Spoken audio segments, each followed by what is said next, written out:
ليزلقونك بأبصارهم لما سمعوا الذكر ويقولون إنه لمجنون وما هو إلا ذكر للعالمين۔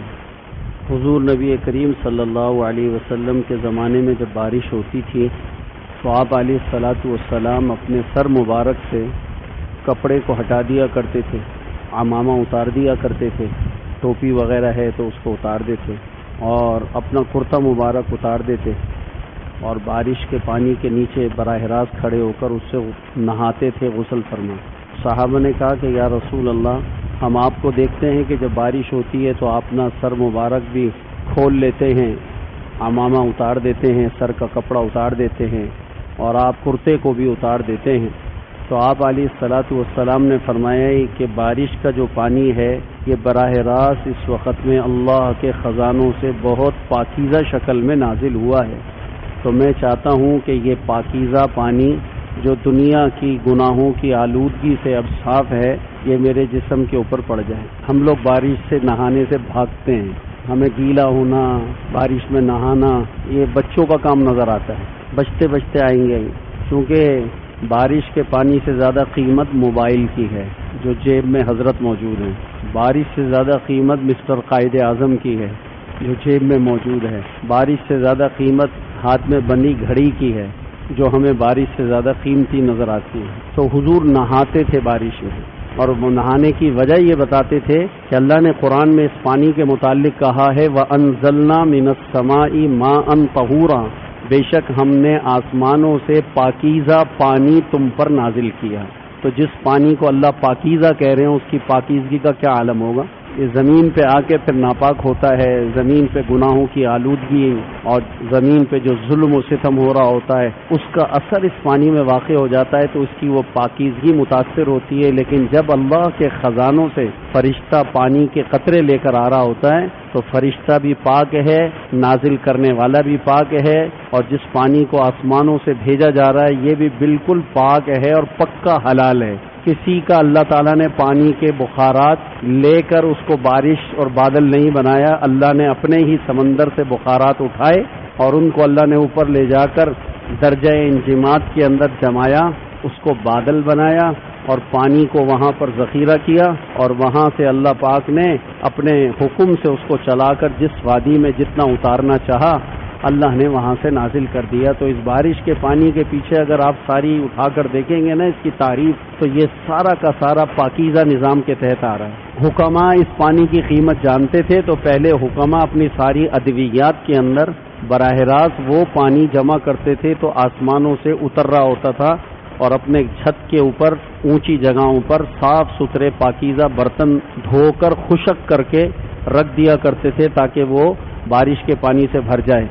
آج تو ہمارے ہاں کہیں بھی بارش کا پانی پینے کا رواج بھی نہیں ہے۔ یہ صحت مند پانی ہے، یہ اپنے بچوں کو پلایا جائے۔ مولوی حضرات سب سے پرتاثیر تعویذ بارش کے پانی سے لکھتے ہیں، زعفران کے اندر بارش کا پانی ڈال کر اس کی سیاہی بنائی جاتی ہے، قلم دوات ہوتا ہے، اور اس پانی سے جو لکھا ہوا تعویذ ہوتا ہے نا وہ بہت مؤثر ہوتا ہے۔ اب آپ یہ کہیں گے مولوی صاحب ہمیں تو پتہ نہیں تھا، اب پتہ چلا ہے، تو اب ایسا کریں بیان چھوڑ دیں، ہم باہر چلے جاتے ہیں، ابھی جمعہ پھر پڑھ لیں گے، پہلے تو ابھی باہر جانے کی اجازت دے دیں تو ہم تھوڑا سا بارش کے پانی کو منہ کھول کر اس میں براہ راست اپنے منہ میں پانی ڈال لیں۔ پہلے یاد ہے آپ کو ہمارے گھروں کے اندر چھتوں پہ برتن رکھے جاتے تھے بارش کا پانی جمع کریں، اب ہم نے اپنی نسل کو دی ہے یہ چیز، کسی کو پتہ ہے بچوں کو یہ چیز ہے؟ وہ اگر نہاتے بھی ہیں نا تو وہ ان کی ایک ہے نا، اللہ نے بارش کے پانی کے اندر اور نہروں میں اور دریاؤں میں اور جناب جو ہے آپ کے سوئمنگ پولوں میں نہانا ایک انسان کی فطرت اور جبلت کے اندر اس کی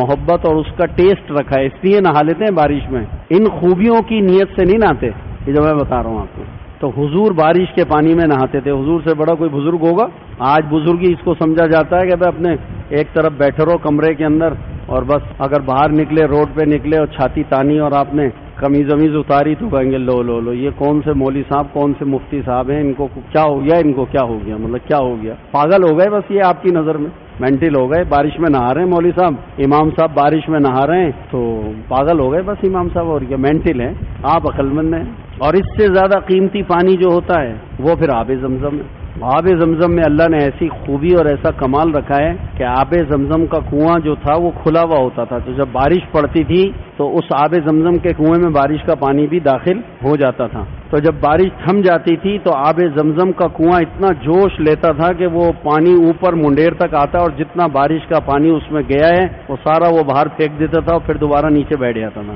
کہ آب زمزم اپنے اندر کسی ملاوٹ کو پسند، اور آج تو حاجی جناب آدھا پانی منرل واٹر ہوگا اور ذرا سے اس میں 2 قطرے آب زمزم کے ڈالے گا اور وہاں میں بوتل دے دے گا۔ ضرورت کیا ہے بھائی؟ اگر تمہارے پاس نہیں ہے تو تم نے کوئی ٹھیکہ اٹھایا سب کو کھجور پانی پہنچانا کہ ملاوٹ کر کر کے تم آب زمزم دے رہے ہو؟ آب زمزم تو ملاوٹ کو پسند، آب زمزم کے کنویں میں جب بھی کوئی پانی دوسرا مل جاتا تو آب زمزم کے کنویں میں جوش آتا تھا اور وہ پانی باہر پھینک کر اس پانی کو اپنی سطح پہ رکھتا تھا، اندر ملنے نہیں دیتا تھا اور وہ پانی کو پھینک دیتا تھا باہر۔ خیر ماء علی وجہ الارض ماء زمزم فیہ طعام طعم وشفاء سقم، روئے زمین پر حضور نے فرمایا سب سے زیادہ بہترین پانی جو اللہ نے پیدا کیا ہے وہ مائع زمزم ہے۔ اس میں ہر بھوکے کے لیے اللہ نے کھانا بھی رکھا ہے اور ہر پیاسے کے لیے سیرابی بھی رکھی ہے، اور اللہ نے اس کے اندر ہر بیمار کے لیے ہر بیماری میں شفا بھی رکھی ہے۔ خیر ماء علی وجہ الارض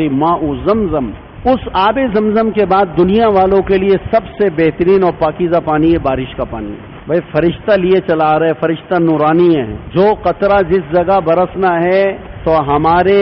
نصیب کا کوئی ایک قطرہ بھی جو ہمارے جسم میں چلا جائے پاکیزہ پانی کا آسمان سے نہیں اتر رہا ہماری ناقدری کی وجہ سے، وگرنہ اگر اللہ تعالیٰ نے ہمارے نصیب کا اس کے اندر کوئی قطرہ رکھا ہوا ہوتا تو فرشتہ اس کو ہمارے زبان پر لے کر آتا، ہمارے منہ میں آ جاتا۔ پہلے ہم لوگ ایسا کرتے تھے، بچپن میں لیٹ جاتے تھے زمین کے اوپر، منہ کھول لیتے تھے تو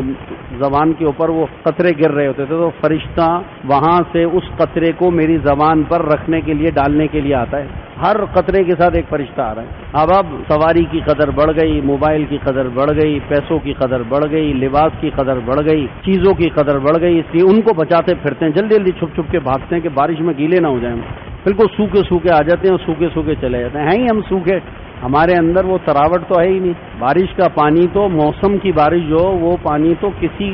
بوڑھے کو بھی نقصان نہیں کرتا، جوان تو جوان، بچے تو بچے۔ ہاں ٹھیک ہے، ہر چیز کی ذاتی ممنوع ہے، بعض دفعہ تو بارشیں پورا ہفتہ لگ جاتی ہیں۔ حضور نبی کریم صلی اللہ علیہ وسلم جمعے کے دن خطبہ دے رہے تھے تو ایک بدو کھڑے ہو گئے، ایک عربی، ایک دیہات کا رہنے والا کھڑا ہو گیا اور کہا یا رسول اللہ فصلیں تباہ ہو گئیں، زمینیں بنجر ہو گئیں، باغ ہمارے خشک ہو گئے، نہریں ہماری سوکھ گئیں، کنویں ہمارے اندھے ہو گئے، اللہ سے دعا کر دیجئے کہ اللہ تعالیٰ ہمارے کو مدینہ والوں کو اللہ تعالیٰ بارش عطا کر دے۔ اور حضور ممبر رسول کے اوپر ہیں، یہی جمعے کا دن ہے اور چلاتی ہوئی نا ایک دم دھوپ نکلی ہوئی ہے، سخت قسم کی اور گرمی شدید، مدینہ کی گرمی تو بہت زیادہ ہوتی ہے، تو آپ اللہ سے دعا کر دیں کہ اللہ تعالیٰ ہمارے اوپر رحم فرمائے، ہمیں بارش عطا کر دے۔ تو آپ نے اسی ممبر پر کھڑے کھڑے خطبے کے اندر اللہ سے دعا کری کہ اللہ تو ہمیں بارش عطا فرما، ہمارے کو پانی پلا، اللہم اغثنا، اللہم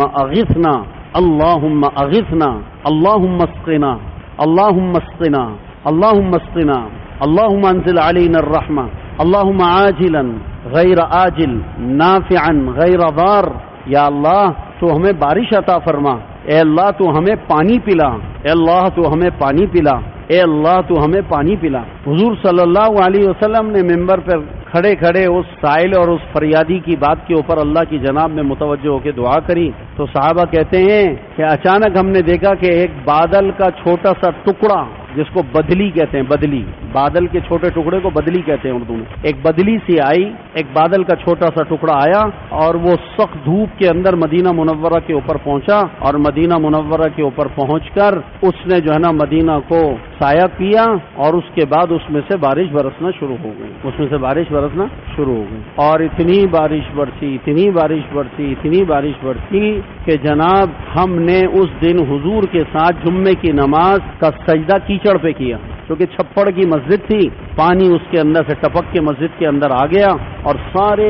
صحابہ کی پیشانیاں کیچڑ سے اور بارش کے پانی سے تر ہو گئی تھیں اور بارش ہونا شروع ہوئی. نماز پڑھ کے لوگ نکلے تو بہت مشکل ہو گئی گھر پہنچنے میں. اتنی تیز بارش ہو گئی اور بدلی کا ٹکڑا، ایک بادل کا چھوٹا سا ٹکڑا جس کو بدلی کہتے ہیں، وہ جمعے والے دن پیارے پیغمبر علیہ الصلوۃ والسلام کی دعا کی برکت سے مدینہ پہ آ کے برسنا شروع ہو گیا. بے شک دعا تو حضور کی تھی، لیکن مسئلہ یہ کہ اس دعا سے پیچھے قوم کی طلب بھی تو تھی، فریادی بھی تو تھے، سائل بھی تو تھے، دعا کرانے والے بھی تو تھے. تو خالی دعائیں سے نہیں ہوگا کہ ایک دعا کرنے والا دعا کر دے. قوم کے لیے تم جو چیز مانگ رہے ہو قوم کو اس کی ضرورت ہے اور قوم میں اس کی طلب ہے کہ نہیں ہے بھی تو دیکھو. آپ نہ چاہیں ہدایت، مولوی صاحب کرتے رہے ہدایت کی دعا، کیا ہونا ہے؟ آپ نہیں اٹھنا چاہیں فجر میں، مولوی صاحب لاکھ دعا کریں کہ اللہ پاک ان کو فجر میں جگا دے، ہونا کیا ہے؟ آپ نہیں نمازی بننا چاہتے تو مولوی صاحب دعائیں کرتے رہے ہر نماز کے اندر، امام کعبہ کرتا رہے دعا، کون سے نمازی بنیں گے؟ اس لیے کہ اللہ تعالیٰ کا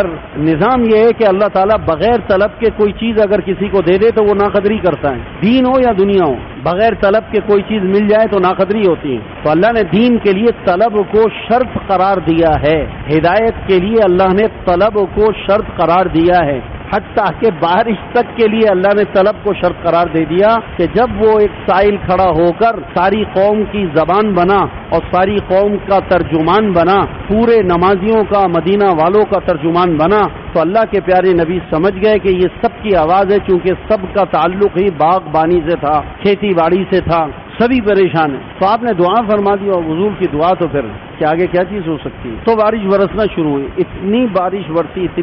برسی کہ صحابہ کہتے ہیں کہ پورا جمعے کا دن اور جمعے کی رات بارش میں نکل گئی. ہفتے کا دن آ گیا تو ہفتے کے دن بھی بارش ہوتی رہی، رات بھی دن بھی. اتوار کا دن شروع ہو گیا بارش، پیر کا دن بارش، منگل کا دن آ گیا رات دن بارش ہو رہی ہے، بدھ کا دن آ گیا بارش، جمعرات کا دن آ گیا بارش، اگلا جمعہ آ گیا اور بارش ہو رہی تھی اور اسی بارش میں ہم اگلا جمعہ پڑھنے آ گئے. تو حضور خطبہ دینے کے لیے ممبر کے اوپر آئے اور خطبہ دے رہے ہیں تو وہی پچھلے ہفتے والا وہ بدو و سائل پھر کھڑا ہو گیا. کیا یا رسول اللہ، ہماری نہریں بھر گئیں، ہمارے باغ ڈوب گئے، ہماری فصلیں تباہ ہونا شروع ہو گئیں اور ہمارے جانور ہلاک ہو رہے اور ہمارے گھر منہدم ہونے لگے اور ہمارے راستے سارے ختم ہو گئے. اللہ سے دعا کر دیجئے کہ اللہ پاک بارش کو روک لے. آپ علیہ السلام نے اسی وقت میں ممبر پہ کھڑے ہو کر فرمایا، اللہم حوالینا ولا علینا، اللہم حوالینا ولا علینا. اے اللہ اس بارش کو مدینہ کے اطراف پہاڑوں میں اور صحرا اور جنگلوں میں برسا دے اور ہمارے اوپر مدینہ والوں پہ بارش کو نہ برسا. صحابہ کہتے ہیں حضور نے یہ کہا، یہ کہتے ہی وہ بادل جو بدلی کا ٹکڑا مدینہ کے اوپر سایہ کیا ہوا تھا اور اس سے ایک ہفتے سے مسلسل بارش برس رہی تھی، وہ یوں آن کی آن میں غائب ہو گیا. اور اس کے بعد ہم نے جب جمعہ پڑھا تو جمعے کے اندر ہمیں سورج کی تپش کا آثار تکلیف دینے لگے اور ہم ہر قدم پر نماز پڑھ کے جب گھر جا رہے تھے تو ایسا لگ رہا تھا کہ سخت دھوپ اور گرمی میں چلتے ہوئے گھر کو جا رہے ہیں. دعاؤں میں بڑی طاقت ہے، اللہ پاک فریاد رسی کرنے والا ہے. تو وَأَنزَلْنَا مِنَ السَّمَاءِ مَاءً طَهُورًا لِنُحْيِيَ بِهِ بَلْدَةً مَيْتًا وَنُسْقِيَهُ مِمَّا خَلَقْنَا أَنْعَامًا وَأَنَاسِيَّ كَثِيرًا وَلَقَدْ صَرَّفْنَاهُ بَيْنَهُمْ لِيَذَّكَّرُوا فَأَبَى أَكْثَرُ النَّاسِ إِلَّا كُفُورًا وَلَوْ شِئْنَا لَبَعَثْنَا فِي كُلِّ قَرْيَةٍ نَذِيرًا فَلَا تُطِعِ الْكَافِرِينَ وَجَاهِدْهُمْ